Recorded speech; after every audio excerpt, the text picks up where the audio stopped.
Hi, this is Jay Billis of ESPN, and you're listening to the ML Sports Platter.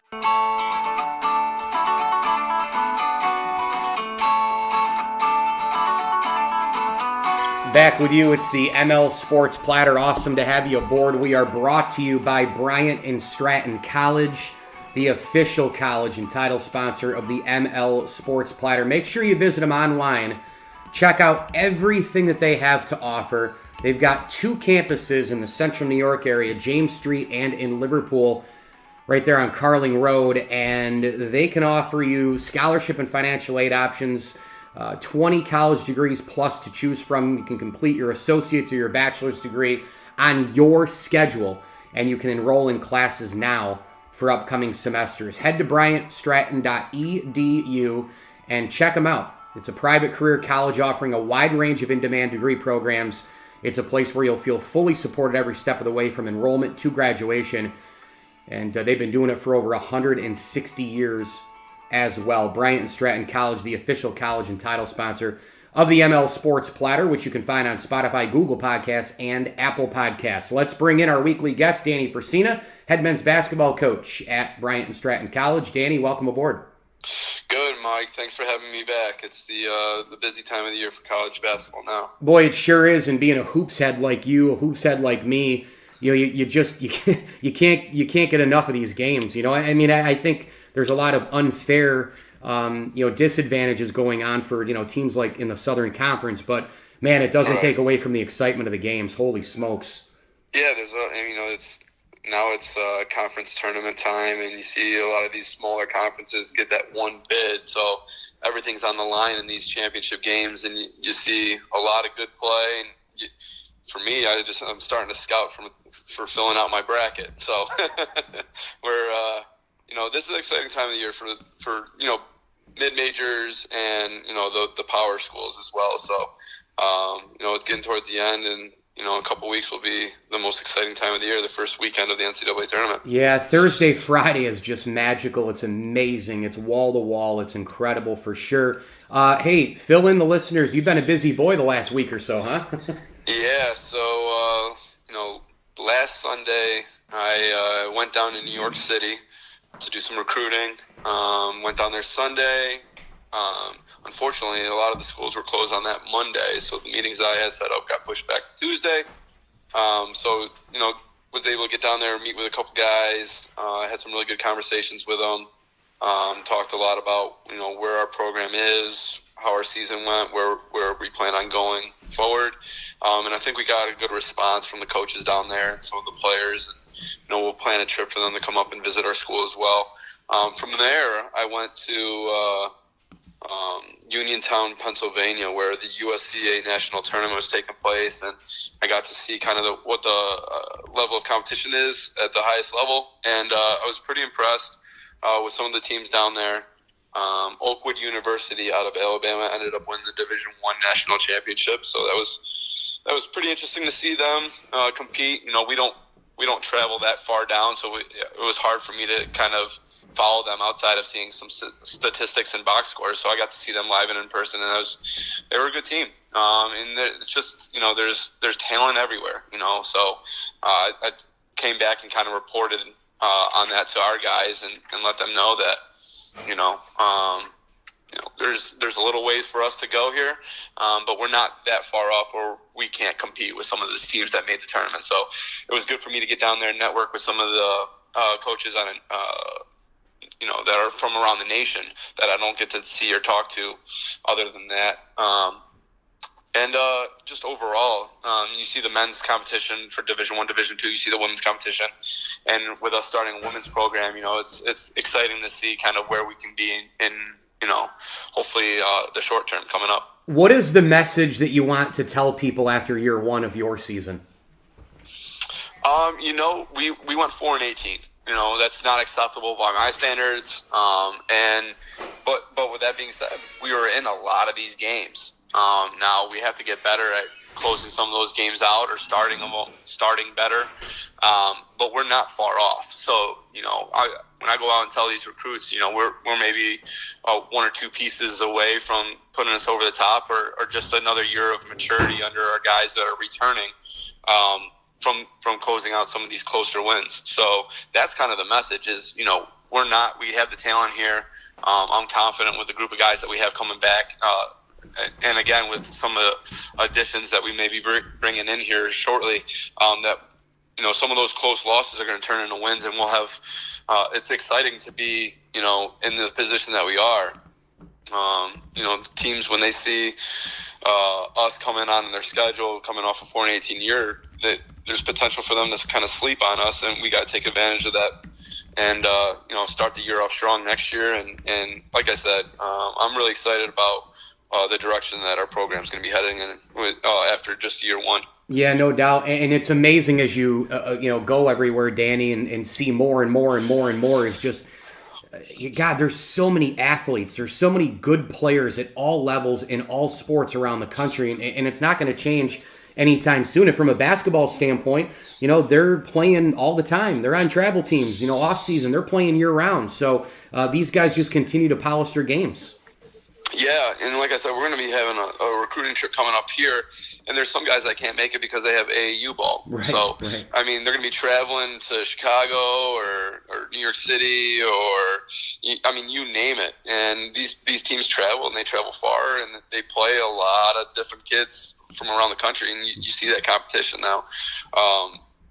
There's kids, people think of the USCA, and they don't know it, so they just assume that there's not good competition there. But I'll tell you what, there's guys that could play at bigger schools, but for whatever reason, whether it's location of home, financial reasons, programs that they don't have at that school, there's so many reasons why they don't end up going to those colleges, and they end up at a school like Bryant and Stratton or a school like the national championship Oakwood University. So there's competition everywhere, and if you're a kid that's staunch and just going D1 because of that title, then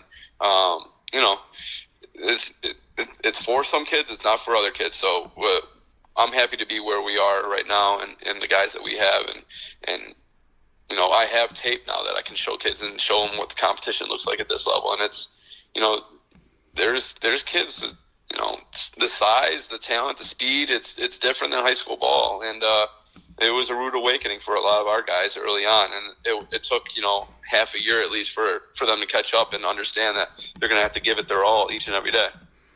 Danny Frisina is with us, head men's basketball coach, Bryant and Stratton College, of course, the official title sponsor and college of the ML Sports Platter.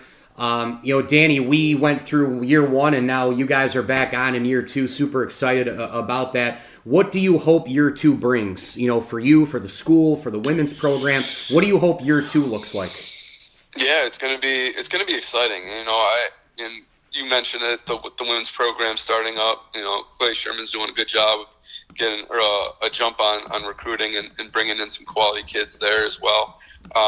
The exciting part is that a lot of, year one was kind of a trial and error period for me as far as, just all the way down to scheduling.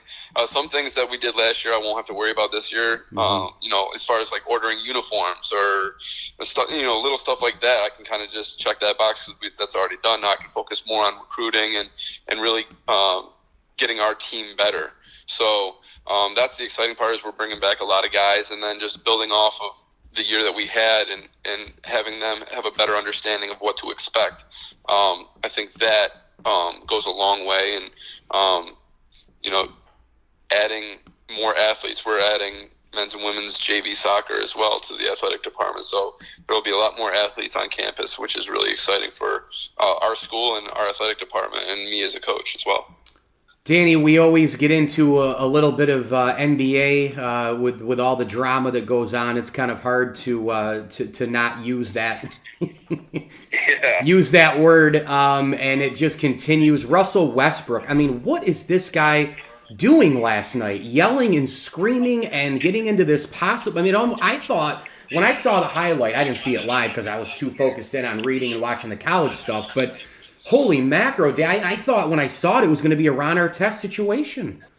Yeah, I mean, it's tough because you don't want these guys that have the rabbit ears. You want them to be a little bit more above it, but at the same time they're human too. And that's not to kind of extinguish what he did. But I'm sure in Utah, I guess, has this kind of reputation of being a little bit more vulgar than some other places, and I think it's a two-way street. I think the fans got to be, you can go there and heckle to a certain extent, but when you start getting personal and, a guy's going to feel like he has to defend himself too.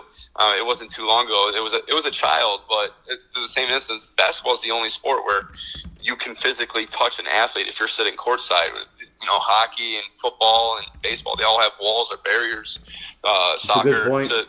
Yeah. So, and you had this kid touch Russell Westbrook, which, as innocent as it may seem, it's a kid, but next time it could be an adult, and then one thing leads to another. So you saw it the other day with the Knicks owner, and that was a little bit more benign, I would say, is a fan just saying, "Hey, Dolan, sell the team," and Dolan's threatening to throw him out of the game and all this and that. It's something that the NBA definitely has to address probably in the offseason to figure out where the happy medium is between a fan and what's acceptable and what's not acceptable as far as heckling an athlete. So Russell Westbrook was totally out of line last night. There's no excuse for that, but at the same time, I think the fans got to have a little bit better decorum as well. And I know that sometimes you get that gang mentality or that group mentality where you wouldn't normally say that to them in a one-on-one walking up and down the street, but now that you're part of the fan base and you're surrounded by other guys that think and speak alike, that you have you're allowed to do that, and it's just it's a different atmosphere.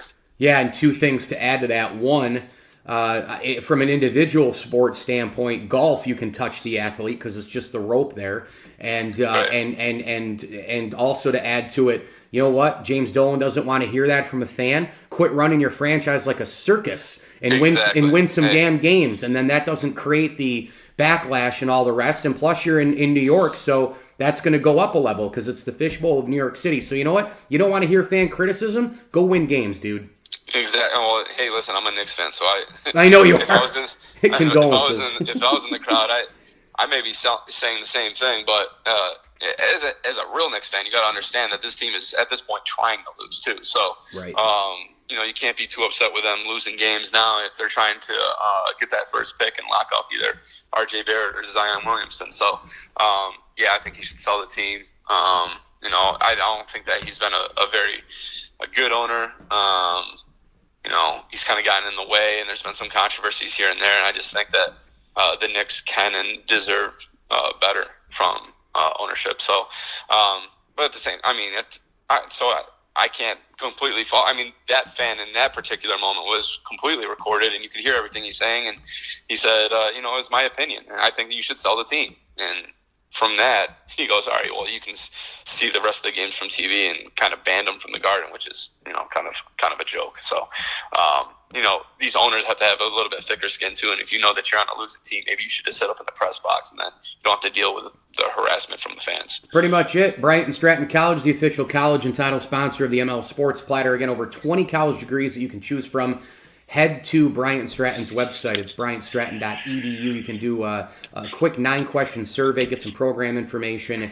They can help craft your 2 or 4-year degree. And I would remind people to head to bscbobcats.com as well for their full athletic schedules and a couple of campuses if you're in and around Central New York to pop in and check out James Street and the North Campus over on Route 31, right off of 31 on Carling Road over there in Liverpool. Danny Frisina is the head men's basketball coach at Bryant and Stratton College. Busy times, just coming off of year 1 and doing a lot of traveling. Took a couple minutes for this pod. Thanks, Danny, and we'll talk to you next week. Hey, thanks, Mike. Appreciate it.